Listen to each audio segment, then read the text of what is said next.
Bonjour à tous.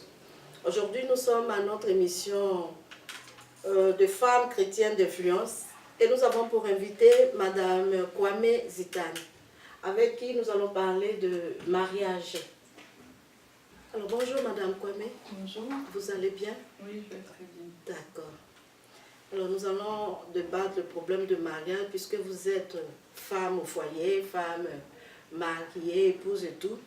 Nous allons aujourd'hui parler du mariage. Ok. Alors sans plus attendre, nous allons débattre, poser la question de savoir ce que c'est que le mariage. Excusez-moi. Nous allons expliquer ce que c'est que le mariage. Alors le mariage, c'est l'union de deux personnes dans des conditions prévues par la loi.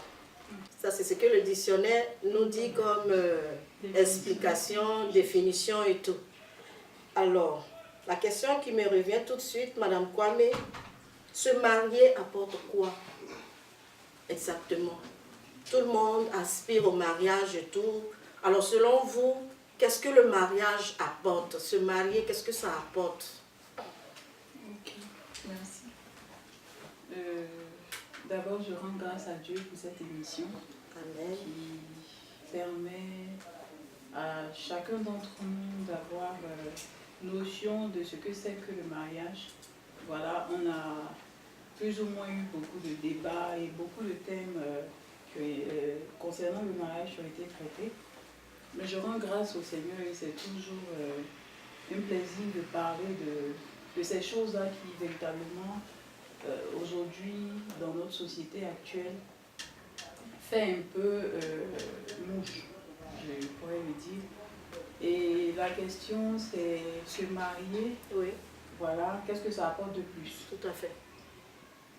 D'abord, en tant que chrétienne, je dirais que le mariage, c'est une institution qui a été établie par Dieu lui-même. Et quand on prend dans le livre de Genèse, quand Dieu a fait Adam, il a dit, il n'est pas bon que l'homme soit seul, je lui ferai une aide semblable. Et c'est dans cette optique que Dieu a apporté une aide à Adam, voilà, qui était Ève, et il a dit que les deux deviendront une seule chair. Donc, initialement, le mariage vient de Dieu, voilà. Aujourd'hui, c'est vrai, le mariage, on se marie, mais le mariage a été institué, c'est une institution divine, le mariage a été institué par Dieu. Mais ce que ça apporte de plus, c'est quoi? C'est que la Bible nous dit également que la corde à trois fils se rompt difficilement. Ouais. Voilà. Et donc, quand on est deux, si l'un a froid, l'autre peut le réchauffer. La Bible nous le dit également. Évidemment. Et pour dire que ce que ça apporte, c'est que moi je dirais que le mariage apporte quelque chose de capital dans la vie d'un homme, comme dans la vie d'une femme. Parce que quand Dieu a dit qu'il n'est pas bon que l'homme soit seul, ce n'est pas un hasard. Parce que la Bible dit que Dieu a pris la corde d'Adam pour faire Ève. Ça veut dire qu'un homme seul, d'abord, il a un élément manquant. Il n'est pas équilibré. Voilà. Il a un élément qui manque.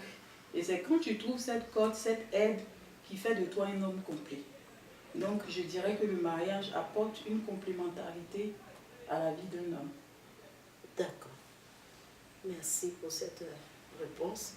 Alors, nous allons encore poser une autre question. Quelle différence y a-t-il entre le mariage civil et le mariage religieux? La différence entre le mariage chrétien et le mariage, je dirais, du commun des mortels, moi je dirais par contre que c'est vrai, se marier, que tu sois chrétien ou pas, quand tu te maries, d'abord tu honores Dieu. Amen.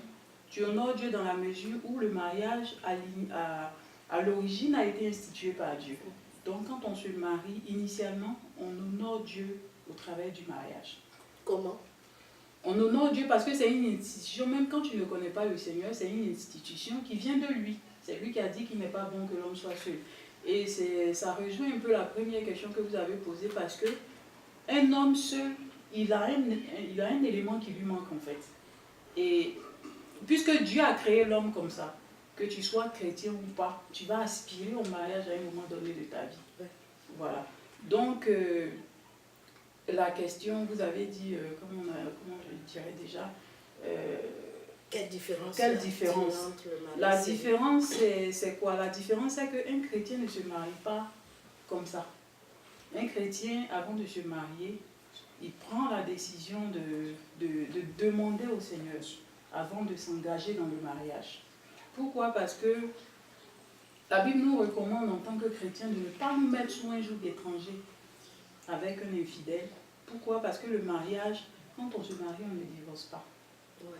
Et est-ce que deux personnes peuvent marcher ensemble sans être convenues au préalable? Non. Voilà. Donc, si tu veux te marier, il est indéniable que tu te maries selon le plan de Dieu pour toi. Et c'est en fonction de cela que ton mariage peut être un succès. Et c'est pourquoi, justement, il est préférable de se marier pour un chrétien selon les principes de Dieu.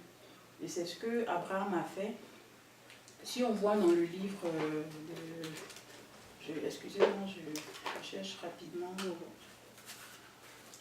En Genèse 24, la Bible nous présente par exemple comment Abraham a demandé à son serviteur d'aller dans sa parenté choisir une femme pour son fils. Pourtant, il était dans une ville où il y avait des femmes. Mais il savait que là où il se trouvait, ce n'étaient pas des personnes qui craignaient Dieu. Donc il a voulu que son fils épouse une femme qui a la même aspiration spirituelle que son fils pour que son mariage ait un succès. Okay. Donc en tant que chrétien, nous sommes appelés à nous marier selon le plan de Dieu. Pour ma part, c'est ce que je pourrais dire. Ça devient intéressant parce que vous avez dit quelque chose qui m'a fait un peu... Un chrétien, avant de se marier, doit pouvoir chercher Dieu, voilà. N'est-ce pas? Mais aujourd'hui, il y a beaucoup de chrétiens qui divorcent malheureusement. Ça veut dire que ces personnes ne cherchent pas Dieu. Pas forcément. Il y a par exemple des personnes qui cherchent Dieu avant de se marier et qui ont eu l'approbation de Dieu, qui ont eu la direction de Dieu. Mais le mariage n'est pas aussi simple qu'on le croit. Le mariage, il y a des défis, il y a des challenges dans le mariage. Et il faut savoir que en tant qu'enfant de Dieu, quand tu demandes au Seigneur sa volonté avant de te lancer dans le mariage, quand tu as eu l'approbation de Dieu, tous les autres obstacles que tu auras dans le mariage, il faut toujours aller au pied du Seigneur. Ça ne veut pas dire que parce que Dieu te donne une femme, ça sera facile. Quand on regarde la vie de Adam et Ève, c'est à cause de Ève qu'Adam a été chassé du jardin. Mais est-ce qu'Adam a divorcé pour autant? Non, il est resté avec elle. Donc en tant qu'enfant de Dieu, il est important de savoir que dans le mariage, on aura des challenges. C'est pourquoi même le mariage civil, quand vous allez à la mairie, on vous dit pour le meilleur et pour le pire. Ça veut dire qu'il y aura des moments où la tempête va souffler. Il y aura des moments où il y aura des hauts et il y aura des bas. Et à ce moment précis, il va falloir qu'on s'arme de courage. Et justement, c'est pourquoi je vous ai parlé tout à l'heure de la corde à 3 fils. C'est en ce moment-là, la corde à 3 fils, ça veut dire tu es avec ton mari, mais il y a Christ qui est là. Amen. Et donc, c'est à ce moment-là que vous vous appuyez sur Christ qui vous donne la force nécessaire pour pouvoir surmonter la difficulté que vous avez. Okay. Aujourd'hui, malheureusement, ce qui fait qu'il y a plus de divorces, c'est que les gens vivent le bonheur du mariage quand tout va bien, et quand la difficulté se présente, bon, ils s'y attendaient pas, ils se disent que non, le mariage c'est fait. Non, il n'y a pas que ça. C'est que le bonheur. Voilà. Il n'y a pas que ça dans le mariage. Il faut savoir affronter la difficulté qui se présente à soi. D'accord, merci beaucoup pour cette question. Alors moi, je voulais savoir, est-ce que ça veut dire que Dieu s'intéresse au mariage? Mais bien sûr. Dieu s'intéresse au mariage dans la mesure où c'est lui qui l'a institué. Si c'est lui qui l'a institué, ça veut dire que, à proprement dit, il avait une vision quand il instituait le mariage. D'accord. Ok. Donc Dieu s'intéresse pleinement au mariage. Dieu s'intéresse pleinement au mariage. Pardon, vous voulez ajouter quelque chose? Non, non, allez-y. Dieu s'intéresse pleinement au mariage dans la mesure où aujourd'hui, Dieu assimile un tant soit peu le mariage entre un homme et une femme comme l'alliance entre Christ et son Église. Pour donner l'importance du mariage en fait. Aujourd'hui, la Bible nous dit que l'épouse de Christ, c'est l'Église. Et pourquoi Dieu fait cette similitude? Dieu fait cette similitude parce que le mariage est à l'origine, si on fait bien le rapprochement, le mariage est en quelque sorte, je ne dirais pas en quelque sorte, c'est carrément la similitude de l'Église et de Christ. C'est sacré. Voilà. Donc, Dieu s'intéresse pleinement au mariage. Dieu a fait le mariage afin que justement l'homme puisse s'épanouir pleinement et être équilibré, puisque c'est une partie de l'homme qui est la femme en fait. Aujourd'hui, nous, en tant que chrétiens, on se fait appeler le corps du Christ. Tout à fait. Le corps du Christ, mais toi, tu es une partie du corps du Christ. Moi également, je suis une partie du corps du Christ. Et tous les autres frères et sœurs sont des parties du corps du Christ. Et c'est pareil, le mariage, la côte de l'homme, c'est la femme. Et en quelque sorte, la femme vient compléter l'homme pour le rendre équilibré. Donc je dirais que Dieu s'intéresse au mariage.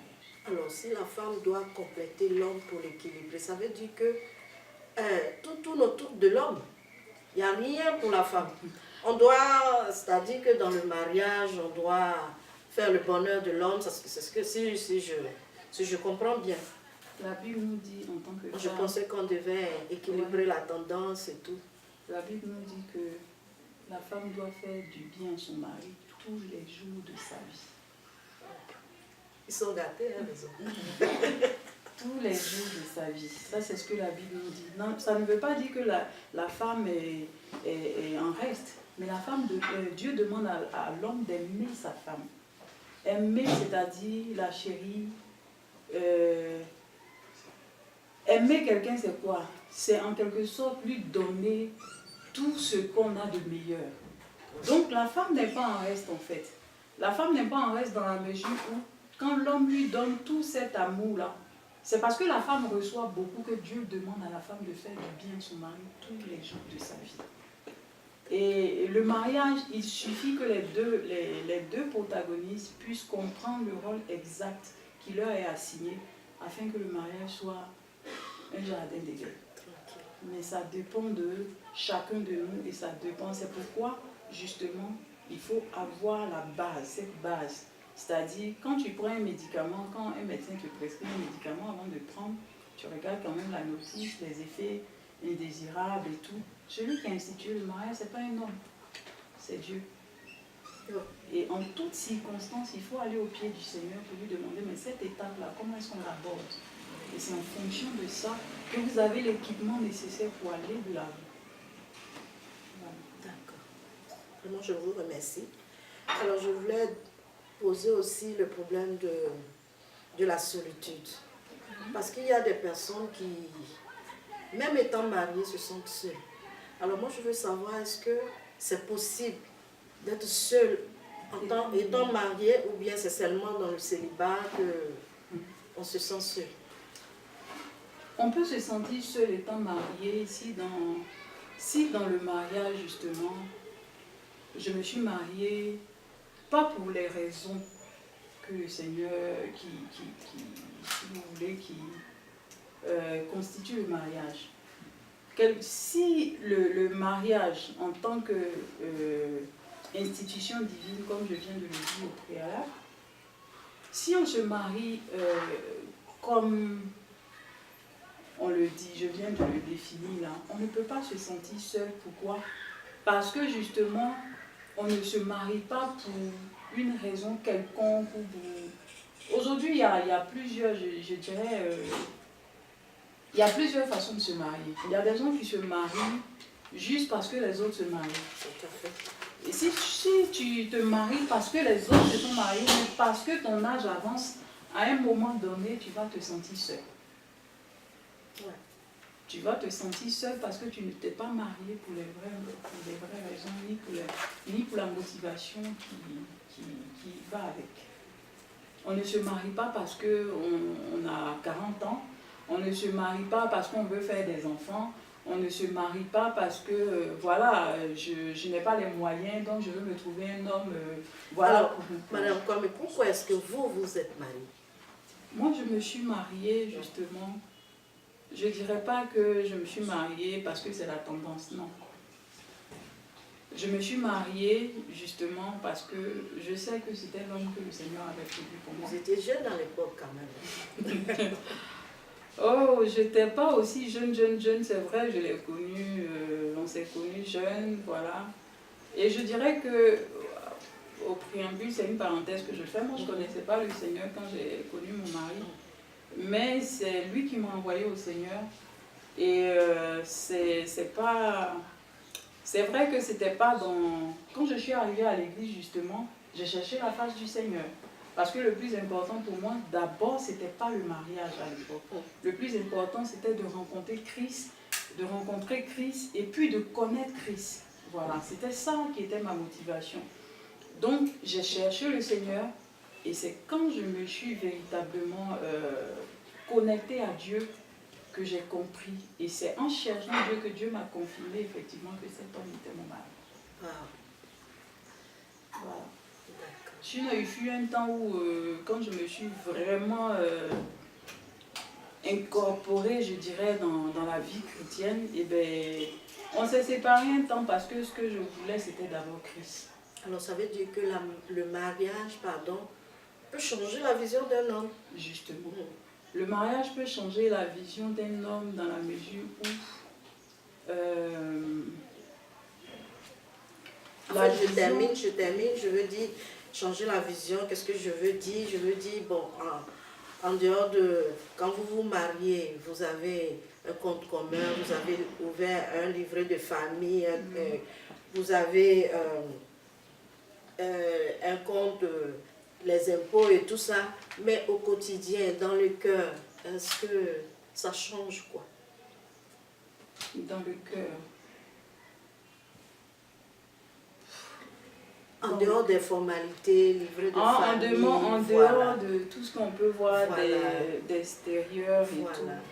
Et bien dans le cœur, vous devez être un. Dans le cœur, tu dois aimer l'homme doit aimer sa femme. Sa femme. La soumission, en fait, c'est... Si vous voulez, la soumission, c'est une façon d'aimer. Quand on aime un homme, on est soumis à cet homme-là. Et donc souvent on fait cet amalgame, on dit non, l'homme aime la femme. Ça ne veut pas dire que la femme n'aime pas son mari. Hein. Nous les femmes, on aime beaucoup, on est beaucoup plus attendrissantes et tout. Et donc la soumission en fait, c'est une façon de manifester son amour à son homme.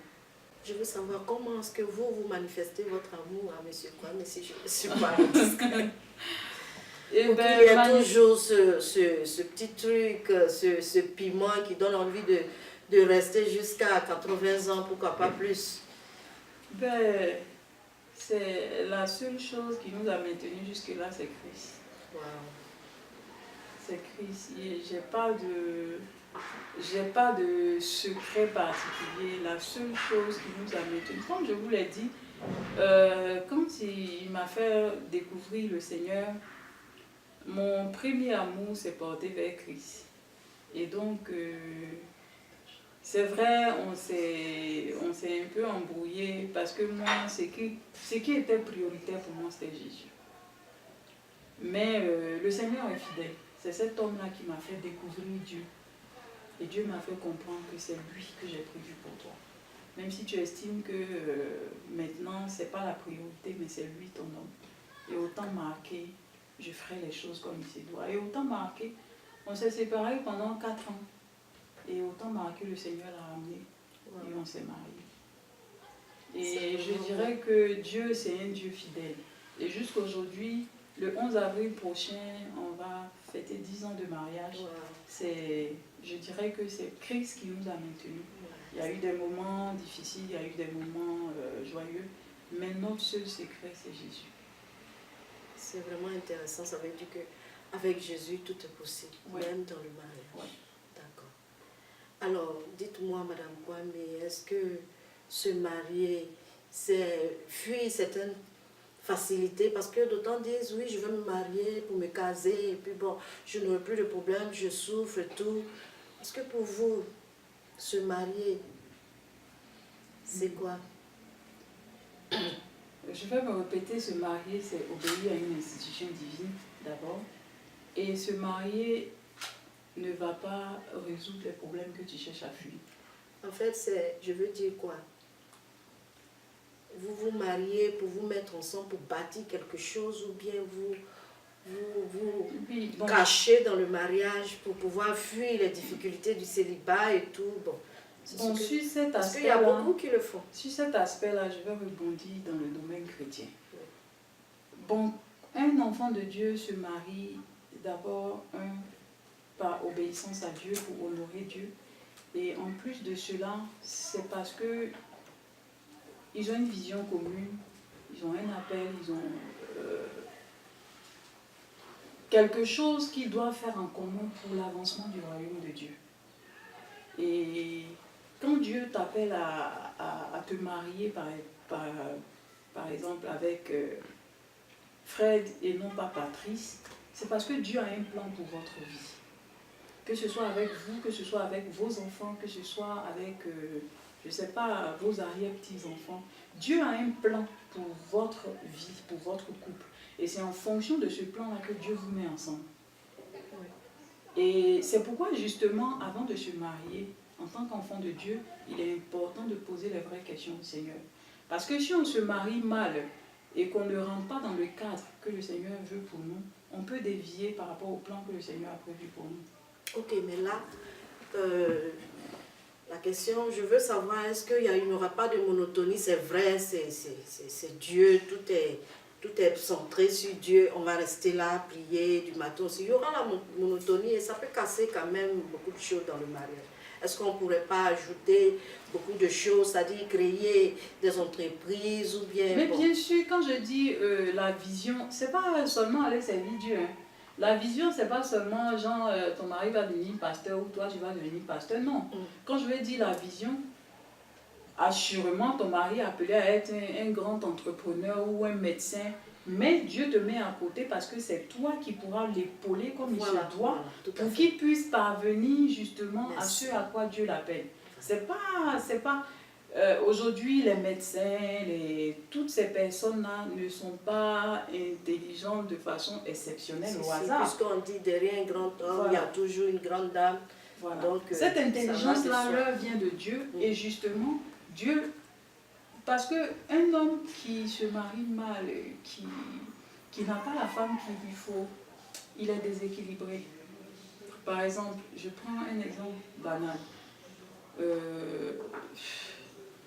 La femme encore, c'est la faute, encore même c'est encore plus grave.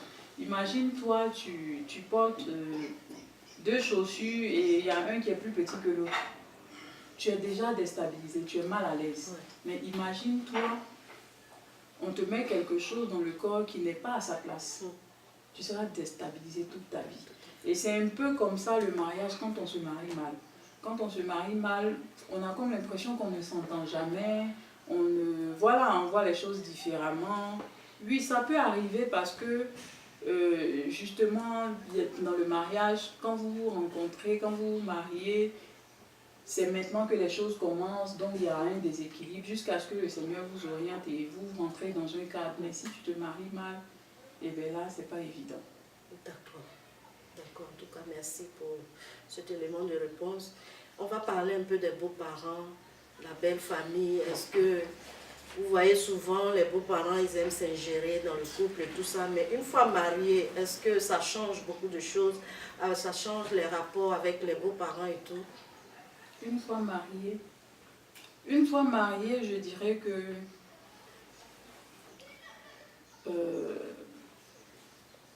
bon, dans nos communautés africaines, c'est un peu délicat. C'est un peu délicat dans la mesure où les beaux-parents, on a une certaine façon de voir les choses. Voilà, dans nos communautés, ta belle-mère vient, tu dois en prendre soin.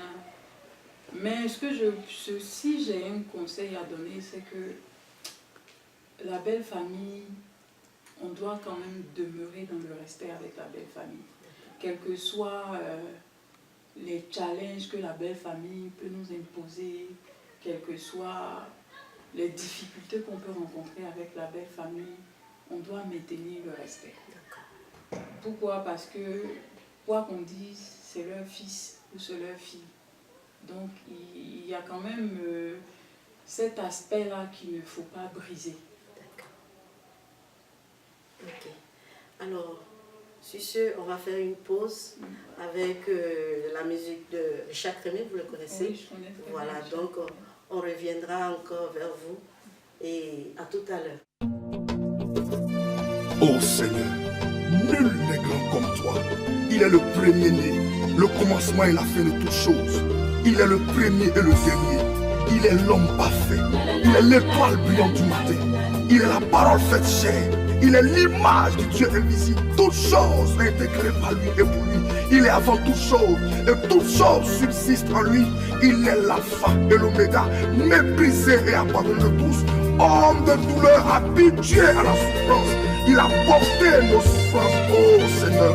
Il a chargé nos douleurs, frappé de Dieu et humilié. Il a été blessé pour nos péchés. Le châtiment qui nous donne la paix est tombé sur lui. Et par ses mains dessus, nous sommes guéris. Il est le sacrifice et le sacrifié. Il a plu à l'Éternel de le briser par la souffrance. Bien-aimé, recevez avec moi Jésus-Christ de Nazareth, le roi des rois, l'homme de Galilée. Jésus, oh yeah, il n'y a point de semblable. Ah. Jésus, oh yeah, il n'y a point de semblable. Adonai, Jehovah Jireh, il n'y a point de semblable. El Shibo, Yeshua Mashiach, il n'y a point de semblable. Je me suis promené, j'ai cherché partout, il n'y a point de semblable. Je me suis retrouvé en Israël, je me suis renseigné, il n'y a point de semblable. Et de tout en Arabie Saoudite, je me suis renseigné, je n'ai point trouvé. Jésus, oh yeah, il n'y a point de semblable. Non, non, non. Jésus, oh yeah, il n'y a point de semblable.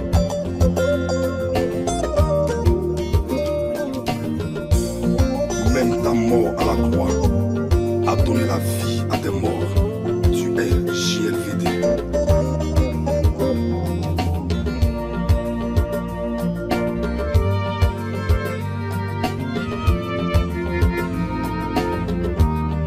Tu es le seul Dieu qui donne la vie à tes corps sans vie.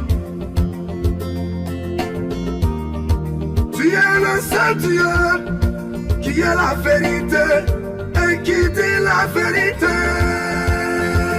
Hormis toi, il n'y a point de Dieu.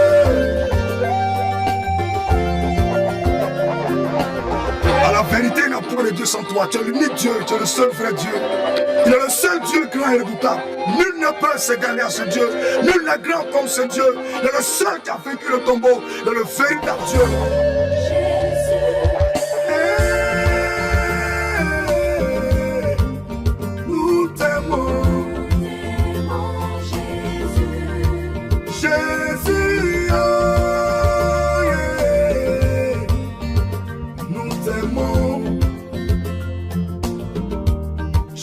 Rien donné pour ma vie, tu as sacrifié ta vie. Pour mon bien-aimé Jésus, ils ont bafouillé ta dignité.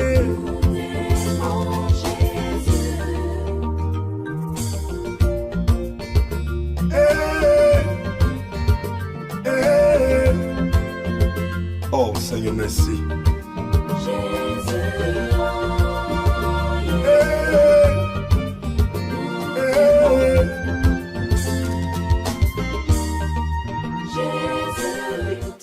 Richard Crémé, qui nous disait « Jésus, il n'y a point son semblable ». C'est vraiment merveilleux.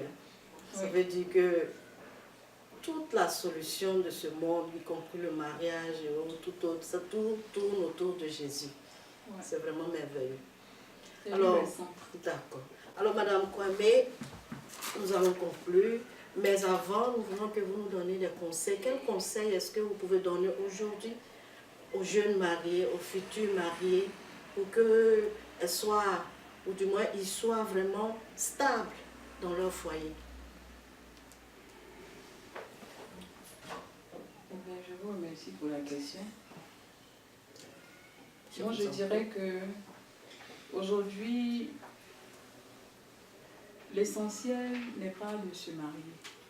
L'essentiel est de se marier selon la conviction qui concerne le mariage. Oui, c'est vrai, quand on se voit, on s'aime, on brûle, on veut se marier, mais ça ne suffit pas en fait. Quand on voit quelqu'un qui nous plaît, on a envie d'être avec la personne, c'est pas ça qui fait le mariage. Ça, ce sont je dirais, les brins de quelque chose, mais c'est pas ça l'initial dans un mariage. Dans un mariage, ce qui fait un mariage, c'est avoir la même vision que la personne avec laquelle on veut se marier. D'accord, oui. Et comme je le dis, je vais toujours revenir à ça. L'objectif principal, c'est de savoir est-ce que c'est cet homme ou est-ce que c'est cette femme que Dieu a prévu pour moi. Ça, c'est dans le cadre chrétien. Dans le cadre chrétien... Parfois, c'est difficile. Hein? Ouais, pour un homme comme pour une femme, avant de se marier, il est indéniable de poser la question au Seigneur. Il ne faut pas regarder nos critères. Moi, j'aime un homme grand, voilà, avec la couronne, voilà, qui a un compte bancaire, voilà, solide, qui a une belle voiture. Non, ça, ce n'est pas des critères pour se marier. Voilà. Aujourd'hui, justement, il y a beaucoup d'échecs dans le mariage parce que beaucoup de personnes se marient par rapport à des intérêts qui sont totalement faux. Ce n'est pas les conditions pour lesquelles on se marie. On ne se marie pas parce que je le trouve beau. On ne se marie pas parce qu'elle a une belle forme. On ne se marie pas parce que, voilà, il a une bonne situation. Non. On se marie parce qu'on est convaincu que c'est l'homme de ma vie ou c'est la femme de ma vie selon la direction de l'Esprit de Dieu. Tout à fait. On se marie selon la direction de l'Esprit de Dieu. Voilà. D'accord. Pour avoir un foyer solide, un foyer durable. Alors, sur ce, nous allons vous remercier. Vraiment, merci, Madame Kwame, de vous avoir reçu chez nous, chez vous, pardon. Merci pour l'invitation. Vous avez répondu promptement à notre invitation ici au Maroc. Alors, nous voulons aussi remercier toute l'équipe qui nous a aidés à réaliser cette émission. Vraiment, nous disons merci et shalom à vous et à bientôt pour une autre rubrique. Baba, tu mérites toute la gloire. Amen.